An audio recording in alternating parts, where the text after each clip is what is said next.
I'm Patrice Tedisco, the Executive Director of the Freedom's Way National Heritage Area. And on behalf of the Freedom's Way National Heritage Area, I'd like to welcome you to our second webinar in our series, Creating Engaging Interpretive Experiences in an Increasingly Virtual World. First, I'd like to thank Desiree Dembski-Hamlin, our Deputy Director, for putting together this panel with guests from Beaver Brook Association, the Lexington Historical Society, and from Fruitlands Museum, all of whom are partners with our organization. So welcome to you all today. As you are all most likely aware, the National Heritage Area is an organization that works with partners throughout 45 communities in Massachusetts and New Hampshire. And our mission, if you will, is to promote, protect, and enhance the natural, cultural, and historical resources of those communities. Like all of you, during the past year, we've pivoted to a virtual world. And this webinar series is something that we put together as an opportunity to share with our partners how other organizations are also making these changes in the way we present our interpretation. So I'd like to just say that we're using these webinars to build towards a program I think you all know and love, which is Hidden Treasures during the month of May. The Hidden Treasures this year is going to be reimagined, if you will, as a festival of nature, culture, and history. And we're hoping to incorporate virtual experiences into our Hidden Treasures programming. So I'm hoping that this webinar series will help launch, if you will, some ideas among our partners and how they might do that work with us. And we're hoping that you will all consider partnering with us on Hidden Treasures. I just also would like to note that just this past week, we signed a contract to redesign our website. It's going to be a year-long process in which we're going to be working with partner organizations to really think about what a national heritage area can look like in a virtual world. And so we're looking very much forward to working with you in that. We're very excited about it. We're also going to be looking at doing some rebranding as part of that process, and we hope to work with our partners on that as well.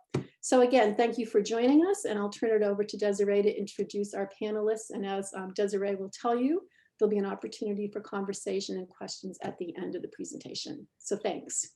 Excellent. Thank you, Patrice. Sure. So again, my name is Desiree Dembski-Hamlin, Deputy Director of Freedom's Way National Heritage Area. And I want to thank you all again for joining us today. We are delighted to see so many familiar names and faces from across the region and beyond, and as well as many of those who we may be meeting for the first time. So welcome. First, a few housekeeping items. If you haven't already noticed, all attendees are muted, and we ask that you stay muted throughout the presentations. A 20-minute question and answer period will follow the presentations. Should a question arise during the presentations, please feel free to use the Q&A feature down at the bottom of your screen or the chat feature off to the right, and just send it along, and we will present that for you at the end. So as Patrice mentioned, one of our goals today is to showcase the wonderful work that our partners across the heritage area are doing, and to inspire others to develop engaging ways of sharing the stories of the region with new and diverse audiences. So today's session is called Bringing the Guided Tour Experience Home. And our panelists will be sharing their experiences developing video and virtual tours. And with that, we'll turn it over to Kim Colson, trustee with Beaver Brook Association that serves the towns of Hollis, Brookline, and Milford, New Hampshire. Thanks for joining us, Kim. Take it away. Thank you, Desiree. Again, I'd like to thank Desiree and Patrice for giving me the opportunity to tell you about our project. Beaver Brook Association is an organization that focuses on land conservation and environmental education, and we're headquartered in Hollis, New Hampshire. Our project was to develop a YouTube video called Explore the Old City Trail, History and Hike. And with this, our goal was to, first of all, learn how to make a YouTube video so that we could expand our reach beyond our usual users of the organization. In this, we also wanted to emphasize that we were a nonprofit organization because many people have the misconception that we're a state park. And that way we hope to enable some more donations. And so with the YouTube format, we can also enable donations right on the YouTube video itself. We wanted to also enhance the user experience and showcase our nature that people can see there and the really rich history that the land has. And so we thought this would be a good way to do it. Our intended audience was hikers and walkers, and that would be those that are already using Beaver Brook, but also a larger group of people that may come across us through our YouTube series that we're planning on developing. Also, our intended audience is potential donors. We have some potential donors that may not be able to get out and explore Beaver Brook in the manner in which they really could see the depth of it. So what we want to do is bring them some videos so they can have a better understanding of what the organization is like. So the team we established for that is, first of all, none of us had any clue on how to do a YouTube video. So we were starting from scratch. I gathered together 5 volunteers, 2 staff members, some friends for the product review, and we had no funds to do this. So what I really relied on is some of my background that I had as a retired product manager and business development manager, and I became the team leader for it. I reached out to a friend of mine, Lisa, who was a retired project manager, and I thought she might want to have a team experience. And so I reached out to her and she says, yes, absolutely. So she jumped on board. We decided that we needed an expert. So we found it as part of one of the staff members at Beaver Brook, our natural resource director became our expert, Pete. And then we needed to find a videographer. And we decided we wanted somebody really young. So we just started asking around if anybody knew of any high school students that might be interested in it. And this is where we discovered Danny Kennedy. And so at age 15, he became our videographer. And of course, Danny wasn't able to drive to meetings himself, so we needed his mom to be part of this. And she ended up being much more than just the driver. She was also, I'd consider her more of a stakeholder because she really contributed a lot of feedback and suggestions to us, which was extremely valuable.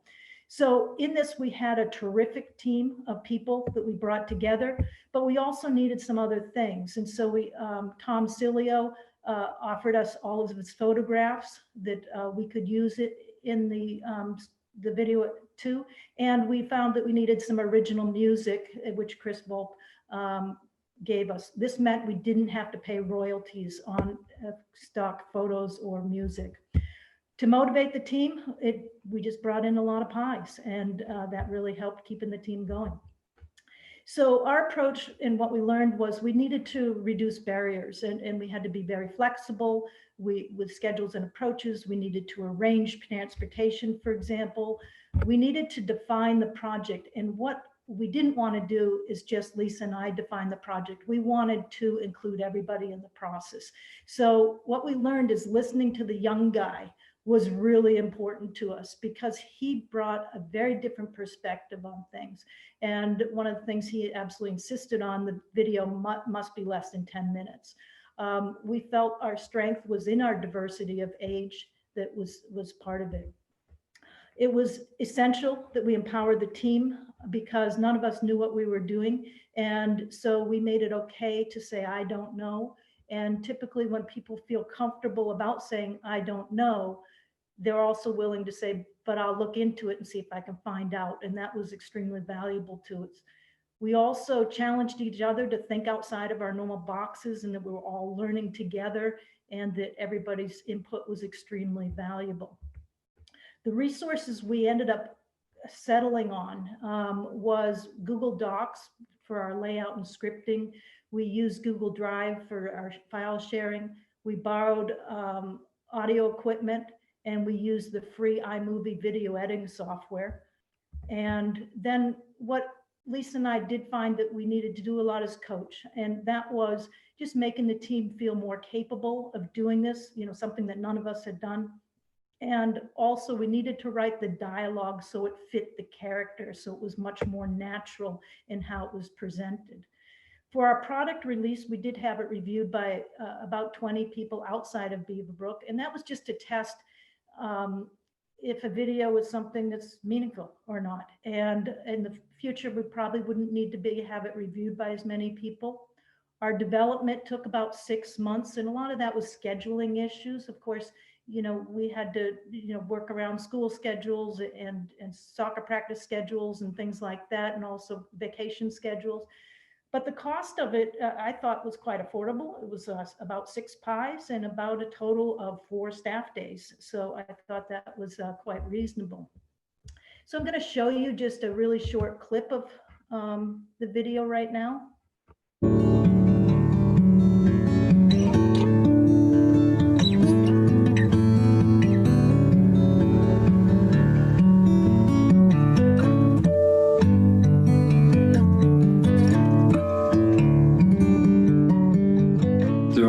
Ponds here at Beaver Brook Association, and many were created by beaver. The Merganser Pond is on the left. There's a beaver lodge here, and it's made of tree sections, sticks, and mud. The beaver live here all year long. Beaver are mostly active at night, and that's when they build their lodges and dams. They store food for winter in the mud under the ice. They don't actually hibernate, and they're active all winter long. You may see some other wildlife here, such as the Merganser ducks and the wood ducks, both of which are beautiful. Bluebirds as well. I love the headdress of the Merganser. It's so different than many other ducks.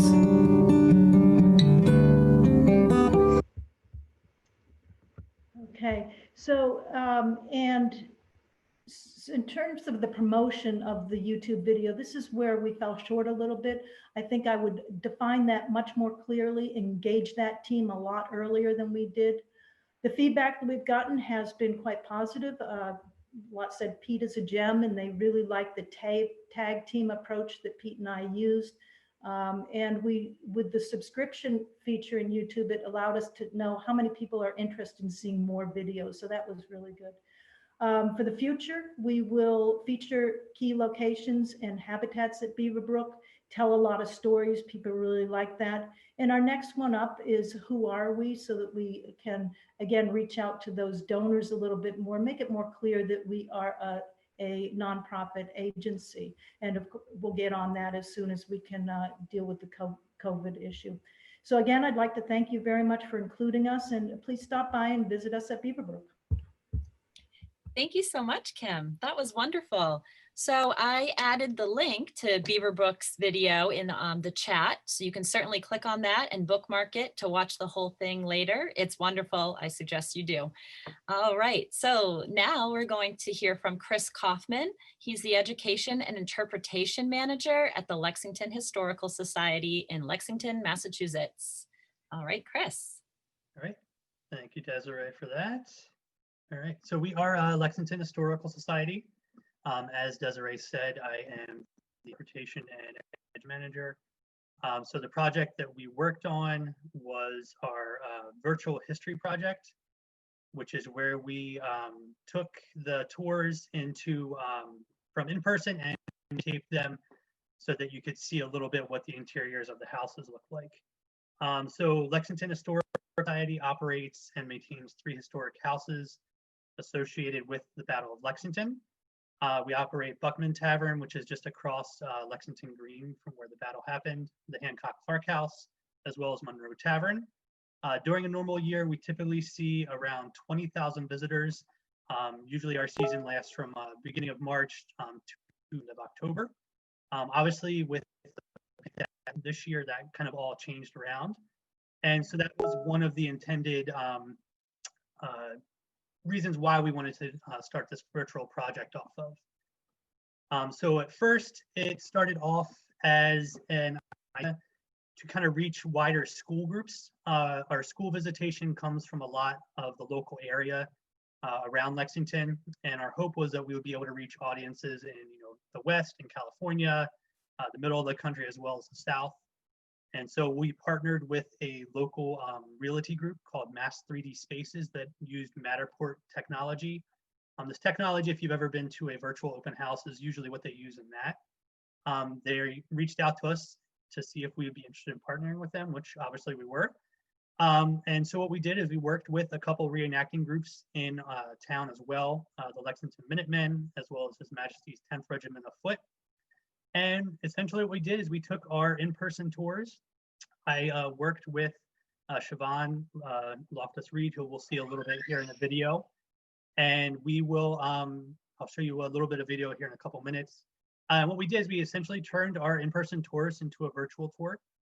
Using that technology, she came in a couple of days. We did some photo shoots, and then me and her really worked back and forth, sharing what documents we wanted to share, videos that we wanted to input into the technology. I also worked really closely with our interpretation committee and our guide staff. We have about 30 seasonal guide staff, and it was really from them suggesting items that are of note that visitors always ask about that we're able to kind of select what we wanted to use. So I'll go ahead and do the video for you now.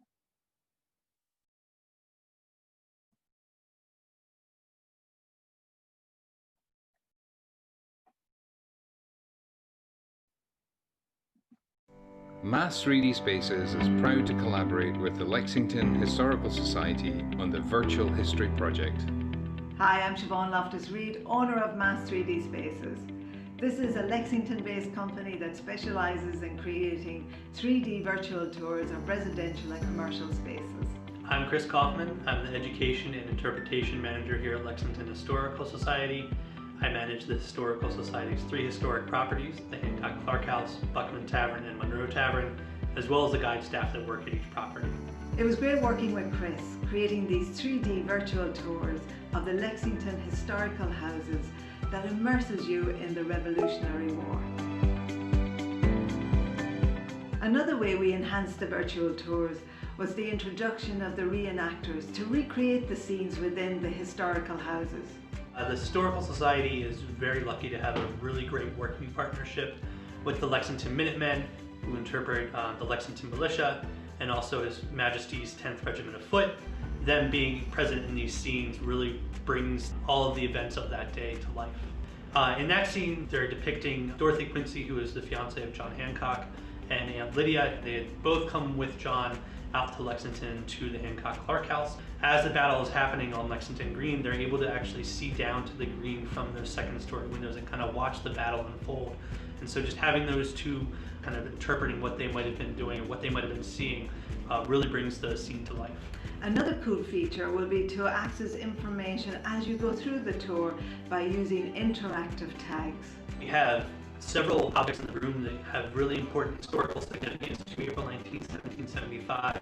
So with that technology, we'll be able to pull out information on the objects themselves. We also have the ability to kind of tag different reenactors in those scenes.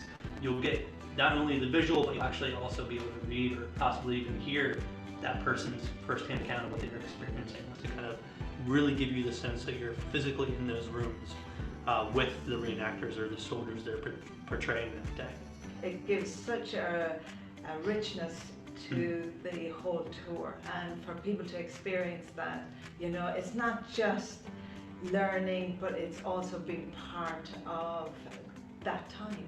Lexington Historical Society welcomes, you know, thousands of children here on field trips in the spring and the early fall, and most of those schools are coming from the local area.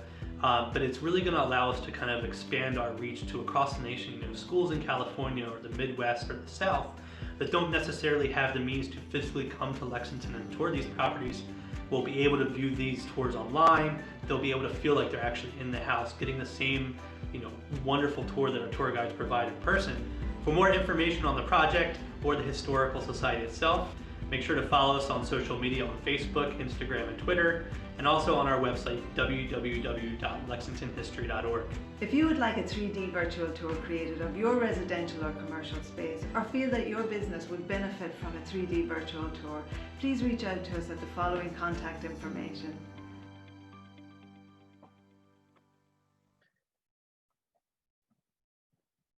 Right. And so, as I said, you know, the project we started last November. As you can probably tell from that video, my beard was quite large over the winter there. So it was filmed last year when we did that short little video. And it, as I said earlier, you know, we had intended this to be used mostly for school groups that weren't able to physically come to Lexington. but with the shifting nature of the pandemic, we were able to get everything up and running by the end of March at all 3 houses for the tours. So that once we were, forced to close our doors to the public, we were still able to offer an option for visitors to tour our houses. The response has been great, especially right around Patriots Day. In April, we had about 2,700 views of the Buckman Tavern tour, about 1,900 for Hancock Clark, and another 1,200 for the Monroe tour. And, once we started shifting to outdoor tours, those numbers went down. But as we got back here into the fall and schools started picking back up, we've noticed the numbers picking back up slightly again. So it has been a really great educational tool. I can't thank Siobhan enough for her assistance with the project, as well as the interpretation committee from Lexington Historical Society. It took a lot of discussions to kind of pick out different items, because everybody has their favorite object in a room. So to kind of sit through and kind of pick out which ones really help evolve the story of April 19th, 1775 took a lot of time. And, this project with our guide staff and the interpretation committee was really on the backs of them to kind of help this out. So again, if you're interested, I will share the link for those tours in the chat if you want to check them out yourself. They're really great, and it's been a really fun project and really worthwhile. That's awesome, Chris. Thank you so much. Very impressive. And again, please, everyone, look in the chat for that link, because the tours are certainly worth seeing. All right, so now we'll move on to Catherine Shortliff, the engagement manager at Fruitlands Museum, a property owned by the Trustees and located in Harvard, Massachusetts. Thank you, Desiree, and thank you to my fellow panelists for these wonderful presentations. So hello again. As Desiree said, my name is Catherine Shortliff, and I'm the engagement manager at Fruitlands Museum, which is in Harvard, Massachusetts. And I would like to acknowledge that that is located on the ancient homeland and traditional territory of the Nipmuc and Pawtucket tribal nations. We are part of the Trustees, which is Massachusetts' oldest and largest land conservation organization and preservation organization, with now 120 properties across the Commonwealth of Massachusetts. At Fruitlands specifically, I'm one of 6 full-time staff. And in my role as engagement manager, I work on all of our public programming, events, education, and I also manage our social media pages, which is a big piece of this virtual tour program that I'm going to share with you today. So the tours, here we have a screenshot from one of our tours from this spring. This is my colleague, Christy Jackson, who's the Trustees Senior Curator, who gave one of our tours in her exhibition, Visions of Design, which was one of last season's exhibitions. And all of the tours that we have produced really have come out of this pandemic moment.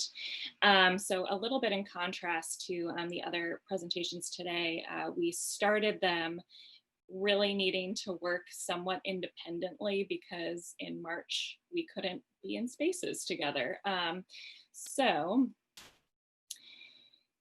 as I said, this was a social media campaign. So this is #TourTuesday is the theme of our tours.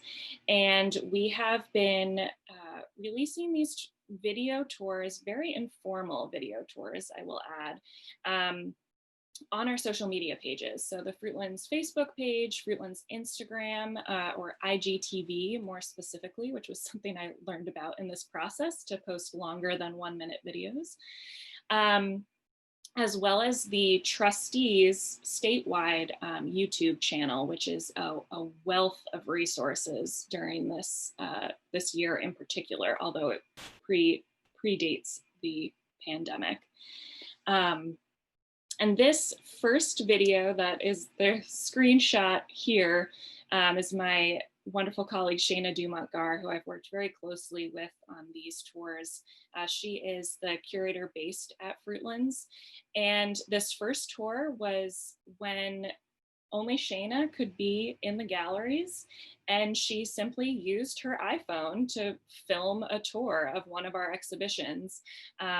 This was in March when we had to close the site completely, meant the premature end of a few of last year's exhibitions. And so we really wanted to be able to continue to share those despite missing our final weekends, which are always a time where, you know, you get a little bit of a bump in attendance because everyone's trying to catch the show before it's gone. So this was a great opportunity here. Shayna is in an exhibition that was showcasing one of our artist in residence projects, Pastoral Present by Wilhelm Neusser. And you can see that she is filming kind of a little selfie introduction. This moment I captured here, she's turning the camera around, which is why her finger is briefly on the camera, but I did want to capture a smile instead of mid-talking. So that's what you see here. And so then turns the camera around and is able to show and speak from behind the camera to show what she is looking at. And this was incredibly well received. It actually got a shout out in a Boston.com article on virtual experiences, and was really in a time where people were just craving content, and launched us to think more closely about how we wanted to make this a series moving forward. So as I said, very informal, but also kind of an opportunity for some personality and for us to do more of that conversational feel to a guided tour experience, make people feel like we were speaking directly to them for, in their homes. We also wanted to incorporate a variety of content and faces. So in addition to gallery tours with our curatorial staff, we also turned to our artists in residences from both 2019 and upcoming projects in 2020 to share studio tours of their home studios. And so here you are in the studio of Jane D. Marshing, who's one of our 2020 artists. And you can also see screenshots from Wilhelm Neusser working away in his studio, as well as a selfie introduction from Sue McNally. These were really fun because each artist had a little bit of a different approach to how they created their video. But again, this was a single person creating simple content. All of our videos are between 3 and 6 minutes, tending to be more in the 4-minute range. So kind of quick glimpses at various content. And so a little bit on the technology. I know Kim mentioned using iMovie. That is consistent to our experience as well when we edited films. Some of them, the earliest ones, were simply shot and uploaded onto social media. But as we've moved forward, we've integrated more film editing to start to polish some of these and create more of a consistent feel. So this one on screen here is one of the more complicated edits, but still fairly straightforward. This was a tour behind the scenes of the set of Little Women at Fruitlands, which is our Shaker Gallery, which was used in the 2019 Little Women film. And this was really in place of what was supposed to be live tours in April and couldn't be. So created this almost 6-minute video to be able to share some of this content. And this tour, as well as another Little Women tour of an exhibition of May Alcott's art, were very well received as well. The Little Women content, people were eating it up. So those were all tours from the spring. Then this summer and fall, we really kicked into gear with a lot of on-site programming, which kind of pulled attention away from this virtual offering. We do have 210 acres of land with our in addition to our 4 gallery spaces. And so we were able to start programming in person again in July and reopen 2 of our galleries in September. But now, as the weather's getting colder, we're back in action with our Tour Tuesdays and have created a little bit more, again, of a polished feel while still maintaining the informal personal vibe. So I created this kind of title slide that's now at the beginning of each of our videos for that kind of branding and consistency. and this I just made in Canva, which is a great resource for free, or you can upgrade to a premium account, but it's a web app, canva.com, for design, which has been great. We also have been able to work together on content now that we can have 2 people in a space at a given time. So have turned away from selfies to film each other on tours. So a couple of things we've learned is that simple works. This was a project without a budget and just created for our social media pages. And people have been loving it. Even now when the content is not as much of, people aren't as desperate for virtual content, I suppose you could say. We're getting about 300 views within the first week just on Facebook, and then you add our other platforms as well. Within that, we've played around a little bit with timing and hashtags and how we're reaching people. That's been a little bit experimental, but you can look at your insights on social media and see when your posts get the most hits and try to time things accordingly. As you saw on the last slide with the title, image, building some consistency and systems, while also remaining nimble. This is something that has definitely been the word of the year in 2020 is nimble and pivot. So we've been kind of constantly adjusting. And video settings. Some of our earlier tours, when we uploaded them, ended up being kind of pixelated, and learning just simply in an iPhone, you can change the resolution that you're filming at. It's set to a lower standard to not take up too much space on your phone, but you can actually upgrade the video quality. And then I kind of put this here jokingly, but in all seriousness as well, there are a few things more popular than Little Women and Sunsets. Of our virtual content, Little Women tours and then sunset live streams on our Facebook page have been 2 of our, you can see the sunset view in this photo, have been 2 of our most popular things. And I think that really gets to what the content that people are craving. There's nostalgia, there's peaceful, and there's calm in these 2 things. And our audiences have really responded incredibly well to that. I did want to take a moment to acknowledge the broader Trustees content. I am speaking to one site within many that are producing similar content, again, in some simple technology. So you can see here on the Trustees YouTube page, there's content from across property, many different faces, many different types of content that we are able to share, as well as a landing page on the new Trustees website for virtual learning for all ages and audiences, organized by content area. And then just including some links here, again, to that Trustees virtual learning, as well as our YouTube and my contact info if anyone is interested. Excellent. Thank you so much, Catherine. And thank you to all of our panelists, Kim and Chris. This was extraordinary. Your work is so impressive, and it really adds to the vibrancy of Freedom's Way National Heritage Area. So again, thank you and keep up the good work. So now we're going to open it up for questions. And we do have one for Catherine from Russ Cohen. He says, hello, and he's wondering if he's remembering correctly that the Wampanoag tribal artist Elizabeth James Perry was an artist in residence at Fruitlands this year. And if she was, does that mean that she spent a lot of in-person time at Fruitlands? And was any of her work posted online, or is that accessible to people? Yeah, thank you, Russ.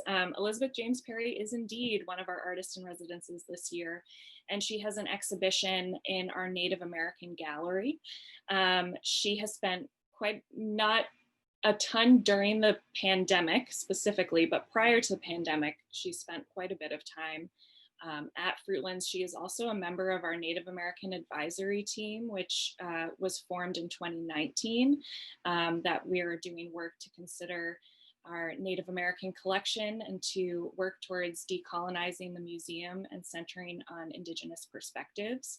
And Elizabeth's exhibition really is a example of that, having her work and her own words featured in that gallery space. We don't currently have a tour of her show, but we're going to be continuing to create more content through the rest of the fall and into the winter. So we'll look forward to sharing some of that. And I can also post a link to the exhibition page that has some images of her work. I'll find that in just a second and share it. Great, thank you. So we do have a question that is for me. And I forgot to say this earlier, but for those of you who are wondering if this content will be available after the showing, it will. This has been recorded, and anyone who is registered today will receive a link to view it later. Thank you. Okay. Do we have any other questions?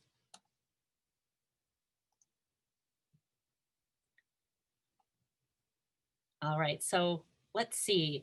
We have one here from Jean Kangas with the Boxborough Historical Society. And she says that she has, it's a small historical society. The budget is small, the community is small. And so some of these, what we've learned today, seem to apply to larger organizations. Do you have recommendations, any of the panelists, for how this could be accomplished by organizations with smaller capacities? Whoever would like to take it can jump right in. Yeah, you know, we didn't really have a budget for the virtual tours we did. And so I think collaboration is really the key. It was the key in our project, and I'm sure in Kim and Catherine's project as well, is, you know, we partnered with the local realtor company, and that's how we were able to gain access to the 3D technology that they use for virtual house tours. So I think, you know, if you're looking to do something like we did, just reaching out to a local realtor. What we ended up doing is, you know, they kind of sponsored the project, so they got their advertising located on the tours at the start, also in that introductory video. So I think, you know, just collaborating with other local institutions is really key to putting these projects together.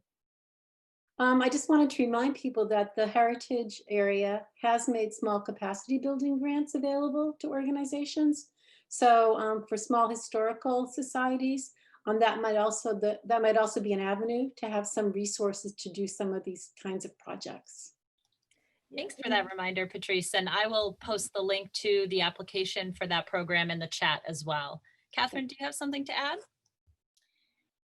I would definitely say that while we are part of a large organization, the Trustees is certainly a large organization, the work that I presented today really was a very small staffed project, and I think something that really is accessible to smaller institutions because it was just using you know, an iPhone and iMovie, pretty simple technology.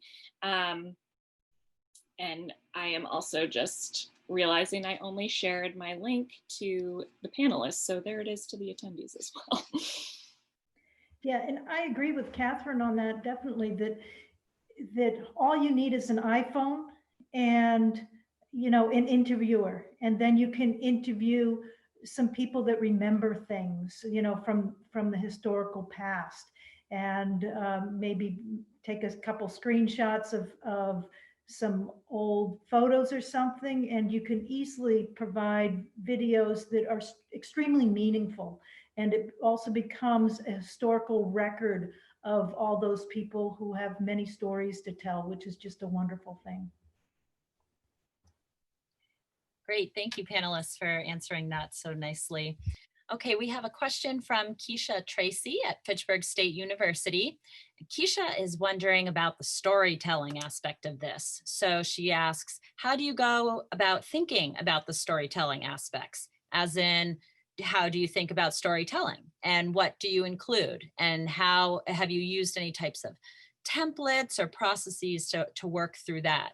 I'd be happy to jump in with that one. I think for ours, because we're keeping our videos so short, we've really started with kind of an introductory portion that describes the overall either exhibition or subject area that we're giving just a taste of. And then especially on the videos that we're releasing this fall, from there we just focus in on maybe 2 objects or works of art in each video to be a little bit more narrow in focus, and let it be kind of some favorites of whoever is presenting the tour. So letting an individual's enthusiasm for that object, why they think it's interesting, again, give that kind of personal touch to what we're sharing, and that conversational feel. Yeah, I'll jump in that I think that's where the diversity of our team really helped out with the age diversity, because we ended up with the younger fellow saying, you know, what's that at that trail? And then it took the older guy to say, well, I remember when, but drawing out those stories was difficult. It's not easy to draw out those stories, and it takes a lot of questions. It takes a lot of time. But once you start drawing that out and having, you know, different age groups say, hey, you know, that's really neat. I always wondered why I saw bricks on the trail. You know, that's where you started developing the story. But I think storytelling is key to really having a successful video. Chris, do you have anything you'd like to add? Yeah, you know, it's as Kim and Catherine suggested, you know, you want to try to keep some of the content short and to the point.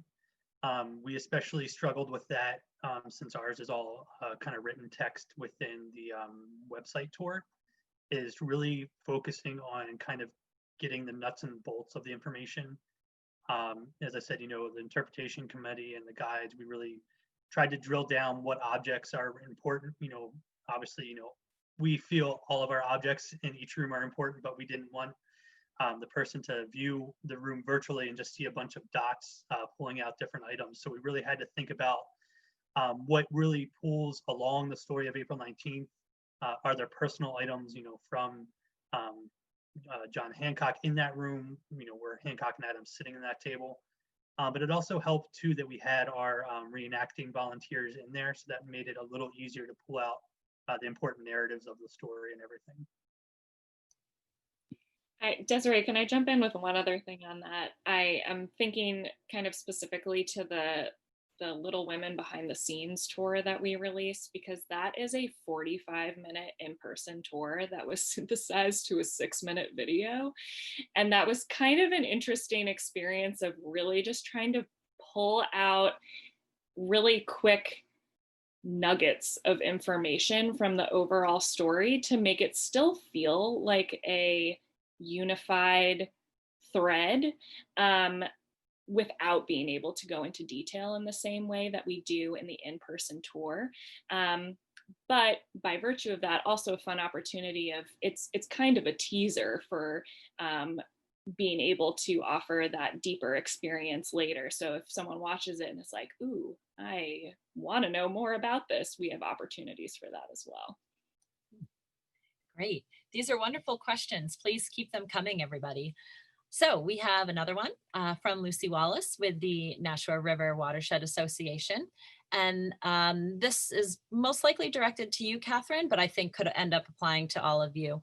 Do you see continuing these short virtual tours or videos or whatever it is that you're doing once the pandemic is under control?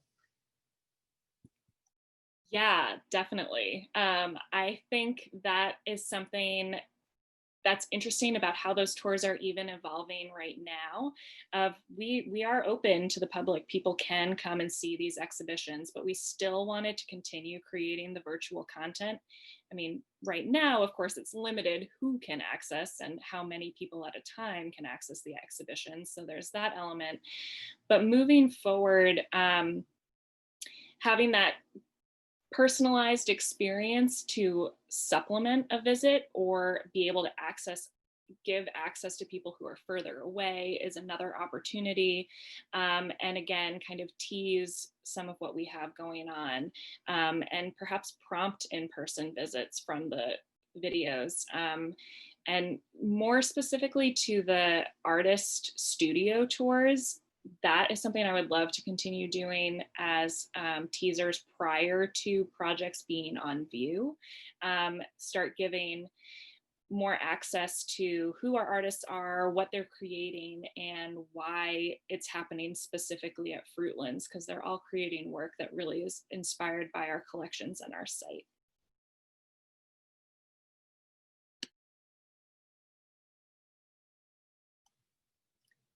Kim or Chris, do you have anything you'd like to add? Yeah, just echoing what Catherine said, it's definitely part of our plan moving forward, especially trying to reach, school districts or visitors that aren't physically able to make it to Lexington or the Boston area. I think these tours are really, really important. And, we were talking earlier before we started the webinar about how the pandemic has probably pushed a lot of organizations to kind of think outside of the box in terms of how they can reach new audiences. And I think that's really the case here, at least here in Lexington. This really pushed to see what we can do virtually and kind of how we might be able to reach people, not only in the United States, but, Catherine and I were talking, we've had people from England attend lectures and everything like that. So I think this has really pushed a lot of organizations to reimagine how they reach audiences. Thanks, Chris. And that actually is a great segue to a question I was looking to ask you. Because your tours are so detailed, is there any concern that if there are certain audiences that may be able to have that experience online and then never come and visit? And is that a loss for you, or do you find that overall the benefits far outweigh that? Yeah, it's one of those things that we struggled with. Thinking about if we give out too much of a teaser, are people, are we going to see visitation drop? And I think it's really more about reaching those audiences and kind of expanding the brand almost, is just because, people might not be coming to see us physically, they are still interacting with us. It's just kind of in a different mode. And, that engagement is what we're really looking for is just have audiences engage with us. I think is really the big key of these tours. Catherine or Kim, did you want to add anything to that? We think it's going to only expand the usage of our organization, because it is a teaser. There's so much more you can see in person than you can possibly see on any short video. So I think it will only expand our users. Great, thank you. So we have a question from Russ Cohen. What, if anything, has anyone done to try to determine positive financial outcomes in terms of new or renewing memberships, donations, etc., that might flow from this online content? We know that there are different ways of tracking analytics of people viewing it, but is there any thought into tracking how if it's being monetized? I can speak a little bit to that. Especially in the spring, across the trustees, a lot of us were releasing virtual content, and built into our captions and to our kind of intro and conclusion to those videos, we mentioned a particular web link that was a membership join link that was specifically being mentioned in that content. So separate from how people direct themselves to membership if they just land on our homepage, it was a specialized link where they could also enter which property motivated them to get to that link. I myself have not, I'm not sure what the results of that were, how many people were selecting a specific property. That doesn't pin it to a specific video, but did give us an opportunity to see if that was helping drive some of our membership join in the spring and summer, especially. Yeah, and we are as well trying to capture where they, what prompted them to make the donation. So, Yeah, we've on our website, on our donation section, included a drop-down menu where you can select, a virtual content donation. So we know specifically if that person, viewed some of our virtual content and donated that way. Great, thank you all. Okay, so to our attendees, we have about 5 minutes left for questions, so please submit them now. Let's see, so this one applies to all of you. Have you, or did you consider, or have you ever charged for any of your virtual content? I'll take it because I'm probably the one that we would expect. No, we haven't, and we don't anticipate on doing that. So. We have a lot of our virtual content has been free, especially this social media content is of course free, but we have done some more live interactive experiences virtually that have had either a small fee or kind of ticketed through our registration system to allow for donations specifically towards the program. We've also been able to do some more in-depth virtual courses, which are fee-based and are really in place of things like art classes and stuff like that that we usually offer in person. And so that, because we're paying an instructor, also requires a fee to attend. That was something we, at the beginning of the pandemic, everything was free, certainly to start. And then it kind of reached a point where we needed to be able to start charging for some of the content that we were putting out, but also acknowledging that we wanted things to be as accessible as possible. So providing a mixture of fee-based and free. Yeah, kind of a similar vein as Catherine is, everything started out in the spring when the pandemic first hit of being free. And then as we've kind of moved through the spring and summer and into the fall now, some of our lectures, there is a small fee associated with it. And specifically for on the virtual tours, we've kind of talked about doing maybe a suggested donation or something of that nature. Okay, thank you. Okay, so I think we've got our 2 last questions that have been submitted. There are some of these videos, and historical site videos that have been around for a while. And Roger Fuller's wondering if there have been any studies or if anyone has looked into being able to track how these videos that are put out there have then translated into real numbers of actual visits of your sites. Or, it seems like we're all expressing that we, feel like there's an uptick in visitorship perhaps, or other engagement, but are there any hard numbers or ways that you could document that?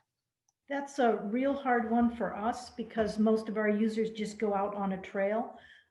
However, I imagine that if we did a video on our educational programs, we could make that one of the questions that we ask up front is how did you become aware of our programs, and leave the suggestion that they could click a video or something like that. So that's how we would probably do that if we wanted to track that information.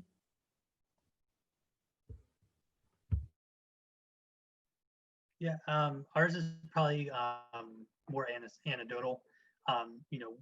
We've opened up Buckman Tavern in the beginning of October, and I've been working out of the shop there most days, and we've had 2 or 3 families come in that have said, oh, we saw your virtual tours when they went live in spring, but we wanted to come see it in person. So we don't really have any hard numbers, but we had a few people kind of mention our virtual content, kind of piquing their interest more to come see us in person. Yeah, I would say the same as Chris. Ours is more anecdotal. Okay, great. And the final question is from Duncan Brown with the Boxborough Historical Society, who says that they have a series of audio taped interviews of long-term residents in town, and they're working on transcribing them to written interviews, and is wondering if there's technology available to use the audio tapes and add visual content to make a series of these interviews. And if any of you have experience or a recommendation for software or some other platform to get that done. Yeah, that is definitely something that you can do in iMovie and other simple video editing software. I have used some voiceover over images in some of our videos, especially if something wasn't said quite right or the wind got in the way or something like that. You can later record, or you could include previously recorded audio. So that's certainly an option. We'll just add too that Freedom's Way National Heritage Area has a program called Heritage Stories. And over the past year, we've released a number of video, if you will, narrated stories with a visual component of that. And so those may be worth looking into. And I will provide that link in the chat for you to access as well. So that about concludes our session for today. Patrice, do you have anything that you'd like to share?